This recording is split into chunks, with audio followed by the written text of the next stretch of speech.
Let's start with Barack Obama stumping for Joe Biden. And I'm gonna be honest with you. Like like Obama, hate Obama, whatever you think about Obama, it is good to see a president who is coherent and can complete sentences and actually has. Well, listen for yourself. All right, let's take a listen in. Right now, as we speak, Trump won't even extend relief to the millions of families who are having trouble paying the rent or putting food on the table because of this pandemic. But he's been doing all right by himself. As it turns out, this was just reported in the last 48 hours. We know that he continues to do business with China because he's got a secret Chinese bank account. How is that possible? How is that possible? A secret Chinese bank account. Listen, can you imagine if I had had a secret Chinese bank account when I was running for re-election? You think Fox News might have been a little concerned about that? They would have called me Beijing Barry. It is not a great idea to have a president who owes a bunch of money to people overseas. That's not a good idea. I mean, of the taxes Donald Trump pays, he may be sending more to foreign governments than he pays in the United States. His first year in the White House, he only paid $750 in federal income tax. Listen, my first job was at a Baskin Robbins when I was 15 years old. I think I might have paid more taxes that year working at a dispensing ice cream. How is that possible? How many people here paid less than that? It's possible, just possible now, that if you are living high on the hog and you only pay $750 in taxes, that maybe, just maybe, he might not know what working people are going through here in Pennsylvania. We cannot afford 4 more years of this, Philadelphia. But the good news is, right now you can choose change. Right now you can vote for my friend Joe Biden and his running mate Kamala Harris as the next president and vice president of the United States of America. Speech. Good to see Barry back stomping the pavement.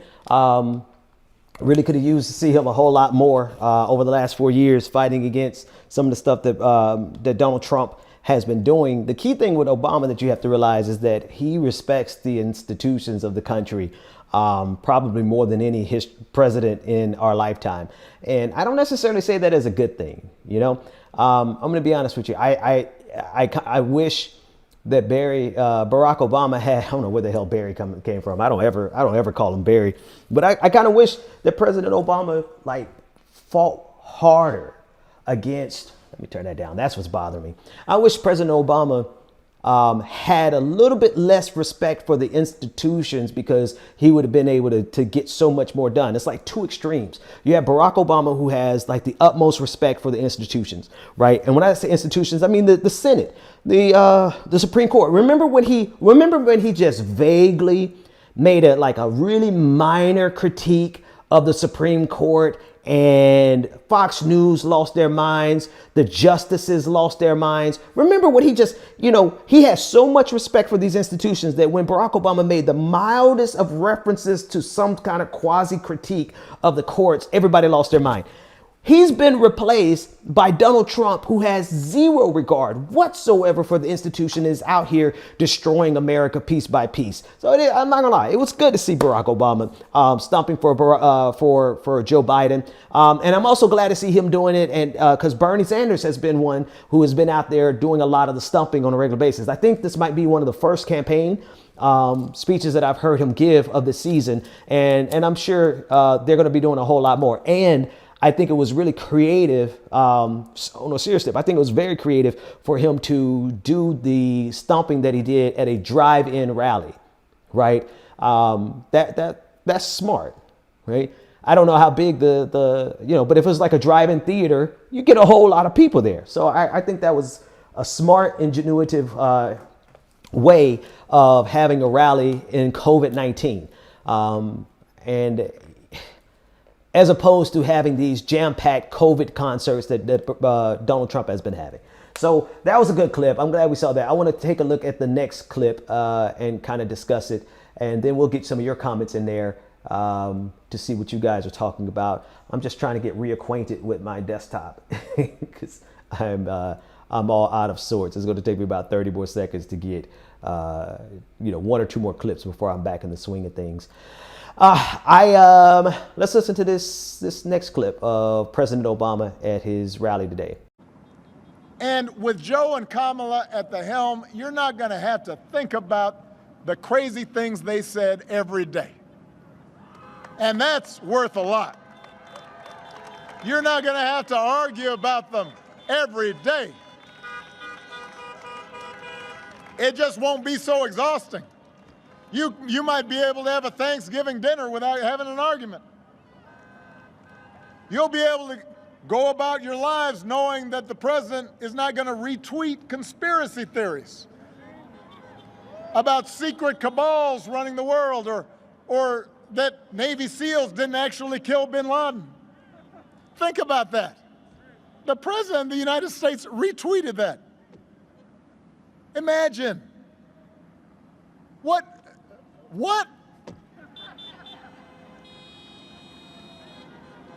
We're not going to have a president that goes out of his way to insult anybody who doesn't support him or threaten them with jail. That's not normal presidential behavior. We wouldn't tolerate it from a high school principal. We wouldn't tolerate it from a coach. We wouldn't tolerate it from a coworker. We wouldn't tolerate it in our own family, except for maybe crazy uncle somewhere, Yeah, he's I mean, why would we expect and accept this from the President of the United States? And why are folks making excuses for that? Oh, well, that's just him. No. There are consequences to these actions. They embolden other people to be cruel and divisive and racist. And it frays the fabric of our society. And it affects how our children see things. And it affects the ways that our families get along. It affects how the world looks at America. That behavior matters. Character matters. Character matters. Behavior matters. The most important thing out of that clip is the fact that, indeed, we would not accept this behavior from anybody else, right? Let's just keep it 100. There's absolutely no way that America would have tolerated this. First of all, let's go down the list. I'm going to be honest with you. I'll give white conservative men, white conservative Christian men who I give hell all the time. I'm going to be honest with you. America really wouldn't tolerate this from any other white conservative man. Donald Trump is an anomaly. But let's get even more realistic. America certainly would not have tolerated even 1% of Donald Trump's behavior from Barack Obama at all. Barack Obama couldn't even get away with wearing a tan suit, right? Let's go even further. America absolutely will never tolerate this type of man-child behavior from the first woman president. It won't. It simply will not. And God forbid we get a black woman president. She isn't even going to be able to sneeze the wrong way without the critics on the right losing their minds. So the truth is that we put up with more from Donald Trump than we would have anybody else in the history of this country.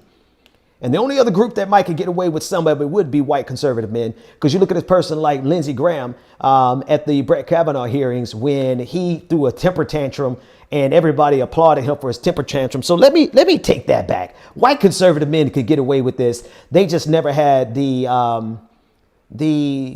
full blown megalomania and sociopathy, the full-blown sociopathy that Donald Trump, they were too scared to try, right? Donald Trump didn't care. And that just really, the amazing thing is the flip side of that, the opposite side of the coin is not only what Donald Trump got away with, it's the fact that we got comfortable with his idiocy. Not because we wanted to get comfortable with it. It's just, it was so much all the time. It was nonstop. It was everywhere. It was just like every single day, all day long. It was nonstop madness. Non-stop madness from Donald Trump. And people kept saying, oh, this can't be the new normal. Remember the first year of his presidency? They were like, let's not make this the new normal. This can't be the new. Shit, it took less than a year and it became our new normal. So it's not only that Donald Trump is such a madman, such a Neanderthal, such a barbaric Neanderthal, that he behaves in the most petulant way imaginable. It's the fact that he wore us down. So I'm not going to lie. A lot of people in my world, the left and the people much further to the left of me, there's like a running gag about people getting comfortable. And Barack Obama kind of alluded to it in that first clip about people getting comfortable and being able to relax. Two things about that. People in my world make a joke about that because that in itself, like laying down and relaxing or going to brunch, is emblematic of some of the problems that we have in this country, like people trusting the system too much that they can relax and go to brunch. Number one, I need a break. I'm going to be real.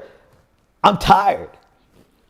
It has been nonstop madness for the last 4 years. Anybody else need a vacation? Just like, I'm not saying lay down your rhetorical or your political arms. I'm not saying get out of the streets. I'm not saying stop protesting just because a Democrat won. That's the absolute worst thing that we could do is lay down our protest just because a Democrat won.